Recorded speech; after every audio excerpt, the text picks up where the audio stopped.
Today we are going over the top 10 abandoned places in Colorado. There are hundreds if not thousands of abandoned places in Colorado, so make sure you like if you want to see a part 2. Today the list is going to start off easy and the spots are going to get cooler and cooler as the list goes on, so make sure you stay until the end.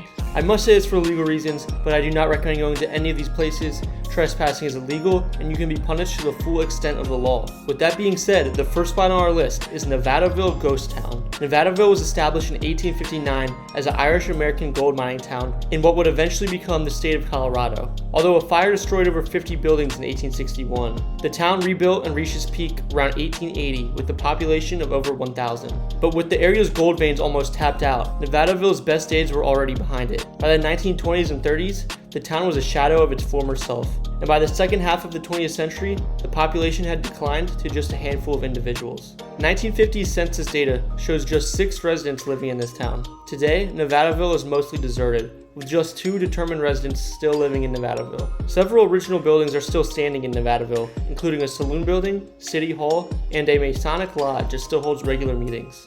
The town's abandoned mining shacks and equipment can still be seen, but the mine shafts are dangerous to approach, as the ground nearby can collapse under a person's weight.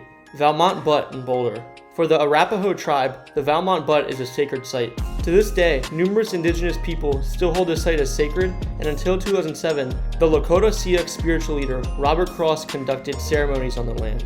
The land served as a resting place and burial ground for Native Americans, predominantly members of the Arapaho tribe and early European settlers. It is rumored to be haunted by many spirits, with the report of one paranormal team saying they heard voices, saw shadows, and even floating lights. In both 1867 and 1869, the United States and Arapaho tribe signed treaties that led to the tribe being divided into 2. The newly formed Northern Arapaho and Southern Arapaho tribes were forced to relocate, with Fort Laramie in Wyoming acting as a border station. In the 1940s, a mill was constructed in Valmont Butte to process flour spar and gold, but soon the surrounding area was polluted, and public drinking water became contaminated from the spill-off. Today, the city of Boulder owns the land. The future of the land and its dilapidated complex future is still unsure. For now, it has been left to the elements. Animas Forks Ghost Town. The first cabins were built by prospectors in 1873, about 12 miles northeast of Silverton. By 1876, Animas Forks was a bustling mining community. At that time, the town had 30 cabins, a hotel, a saloon, a post office, and a general store. Roughly 400 people occupied Animas Forks in 1883. At the time, there was even a local newspaper. Because of high altitude, every fall, residents of Animas Forks would migrate south to the warmer town of Silverton. In 1884, a blizzard lasting 23 days covered the town with 25 feet of snow. Locals had to dig tunnels to get from building to building. Mining and processing mills spurred Animas Forks' growth, but by 1910, most of the mining had stopped in the area. Animas Forks was a ghost town by the 1920s. Aschcroft Ghost Town. Situated 10 miles south of Aspen, Aschcroft features several historic ruins and homesteads. The town was originally known as Castle Fork City, then Chloride until 1882. The original town was founded in 1880, when 2 Leadville miners left in search of silver in the Castle Creek Valley. After finding silver, the word got out, and Castle Fork City blew up. Within 2 weeks, the town had a courthouse and streets laid out. It was renamed Aschcroft in 1882, and a year later had 13 saloons and 2,000 residents. At this point, it was bigger than Aspen and closer to the railroad and Crested Butte. At its peak, it had 3,500 people, 6 hotels, and 20 saloons. A rich strike in nearby Aspen sent residents away. They quickly left town and it soon became a lonely place. The last resident, Jack Leahy, died in 1939, making Aschcroft a real ghost town. In 1975, Aschcroft made it onto the National Register of Historic Places.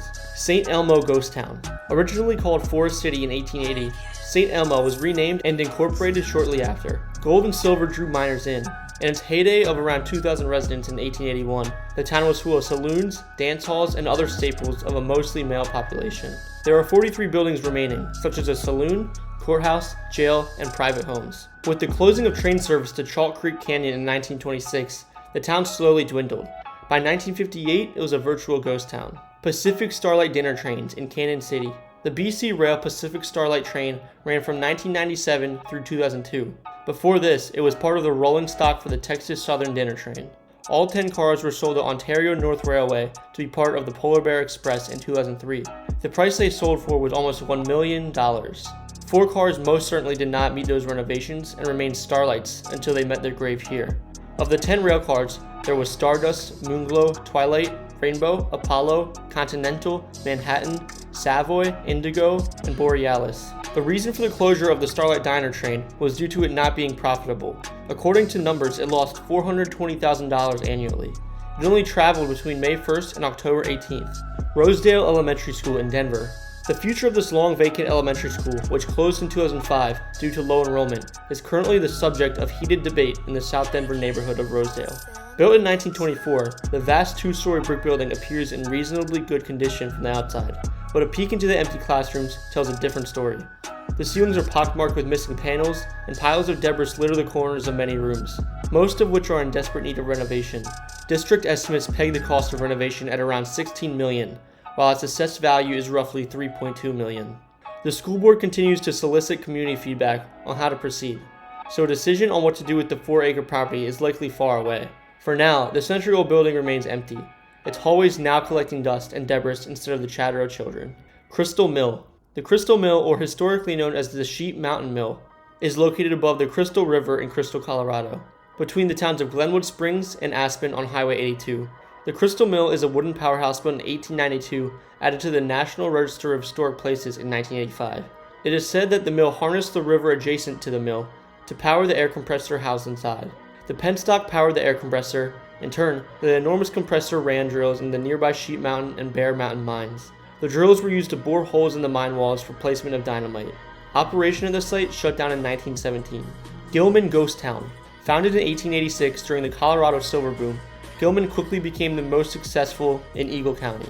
Mining in the area began around 1879, and Gilman was developed during the 1880s by John Clinton, a prospector and judge from nearby Red Cliff. Clinton built the town of Gilman as a company town to keep miners on site. In 1882, the Denver and Rio Grande Railroad reached the mining camp at the base of the cliff. By 1899, there were 300 people in town, as even a newspaper, the Gilman Enterprise. The area was mined until 1984, when the EPA demanded it to be closed due to toxic conditions. It was designated a Superfund site in 1986 and was concluded in 2000. Now before we hit number 1, a lot of you guys ask me how I find all these abandoned places. And truthfully, I find all these places right on the internet. That's why in today's video, I am promoting NordVPN. NordVPN is essential to online life without limits. By shielding IP addresses, NordVPN protects users' privacy in virtual location, meaning you can see secret online websites that are only visible to specific IP addresses. The best part is that NordVPN offers a 30-day money-back guarantee for first-time buyers. You will be refunded the full amount if you are not happy with the service. If you guys would like to learn how to find abandoned places without the internet's limits, then I recommend NordVPN. It will be the first link in the description. Titan 1 missile silo at Deer Creek. Construction began for 18 underground missile complexes in 5 states that would each house 3 nuclear ICBMs. The cost was $1.6 billion. It was the largest and most complex missile facility ever constructed by the USAF. The Titan 1 facilities were only operational for 3 years, and by 1965 they were all scrapped and abandoned. So guys, those are the top 10 abandoned places in Colorado. Make sure you guys like and subscribe if you want to see a part 2. But anyways, thank you guys so much for watching. Like and subscribe for more. Peace.